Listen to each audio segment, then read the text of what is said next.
Every so often, we will come across prospects who are complete laydowns. They have no buyer's resistance. They'll make a sale as soon as we pitch them. But that's very rare. It might be 1 out of 20, 1 out of 50 of our sales, and a salesman can't make a living waiting for those laydowns to come across. The purpose of this presentation is to show us how we can move through the sales process smoothly with very limited buyer's resistance. So first, we want to look at what is our purpose as salespeople. If you're looking at the sales process as you being someone to convince a person against their will, you're looking at it from a completely wrong perspective, and you're always going to come off as a pushy salesperson, because you are. What we're really supposed to do is correct the market. We have supply and we have demand. Economics 101.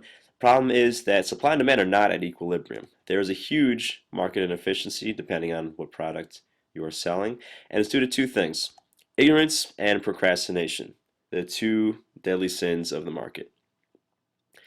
Now we're here to correct that, correct information and prevent procrastination. The problem is most people do have buyer's resistance. They will put up certain friction zones against a person trying to sell them something.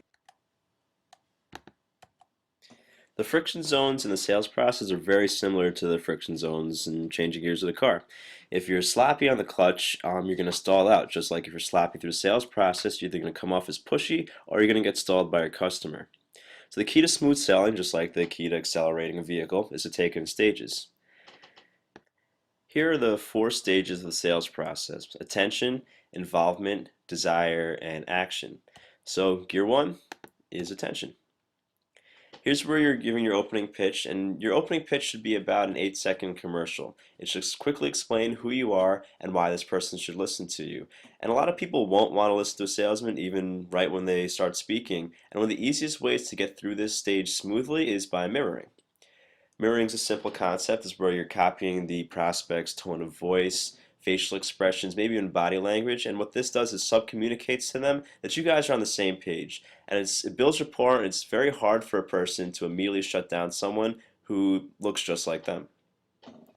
This is one point in the sales process where it's okay to be demanding. You have to realize that you're not doing the prospect a favor by letting them put you off or letting them tell you that they're too busy to listen, because they might be part of the inefficient part of the market who really would benefit from your product. They just don't know it yet. You don't know it yet. So we're trying to communicate here is we're just here to see if it makes sense. I'm not trying to sell you anything because you're not at this point. You don't even know if they're in the market for your product yet. Next we have involvement. This is where they're taking some time to see if this is a product that would make sense for them. Here's where you first start to explain the features of your product.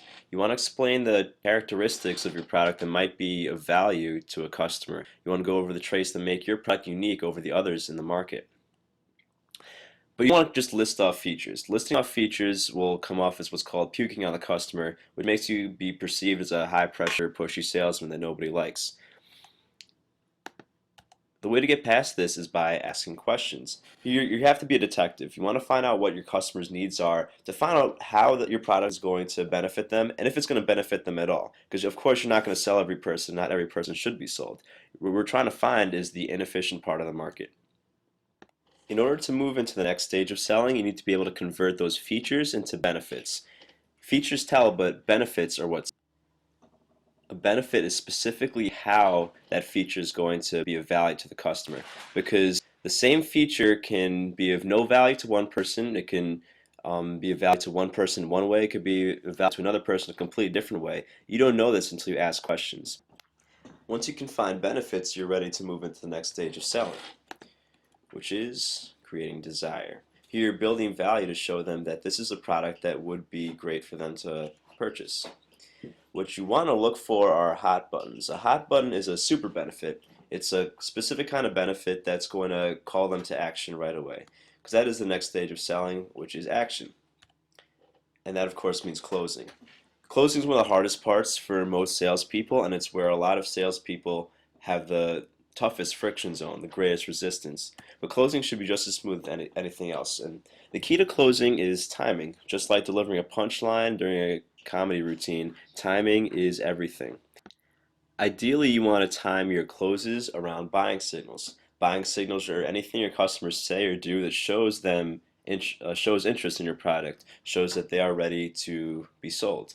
If they ask a question about how the product will be delivered, or how it will be installed, or something that would be of concern after a purchase was made, then you know that it's time to throw out a. Anytime your prospect shows you any sort of interest, you have about 3 seconds to throw out a close. If you wait longer than 3 seconds, it's going to come off as awkward when you ask them to buy. Make sure you're timing everything correctly, and you have to be aware of your customer speed compared to your speed. When the interaction first starts and you introduce yourself, you're the one who's going to be all enthusiastic and all about the product, and they're probably not going to show any enthusiasm yet. But as the sales process goes on, you want them to start getting faster and raise their buying temperature about your product. And you want to be able to throw your clotheslines out at those spikes in buying temperature, those buying signals. One way to make sure your customer's up to speed with you is to throw out tie downs. Tie downs are questions that require a yes response from your customer.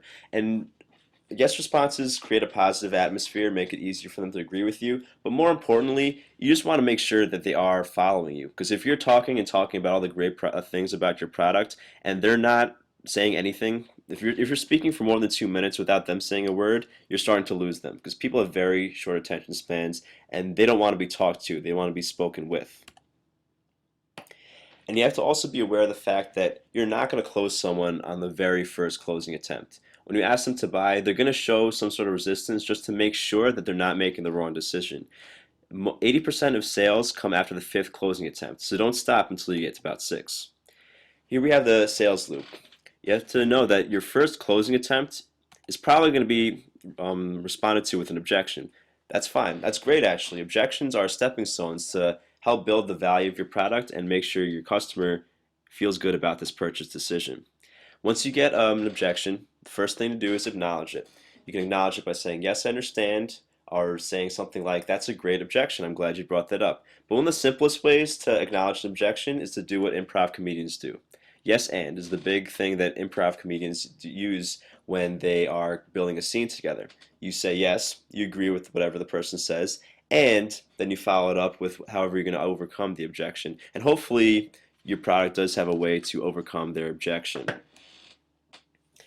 After you've overcome the objection, handled their question, or whatever it is, whatever the reason was that they thought they couldn't buy, you want to go back and build value. Because you want to bring them back up to speed and make sure that they feel good about purchasing your product. Then finally, you want to tie them down to make sure that they're on the same speed as you. Make sure they're following, and you want to be certain that what you just said didn't go over their head. Then you go through another close. And sometimes you're going to have to go through this process a couple times. Like I said, about 80% of sales take 5 or more closing attempts. But eventually, you're going to get through all their objections, you can throw out that close, and they will be sold. And that's smooth selling in a nutshell.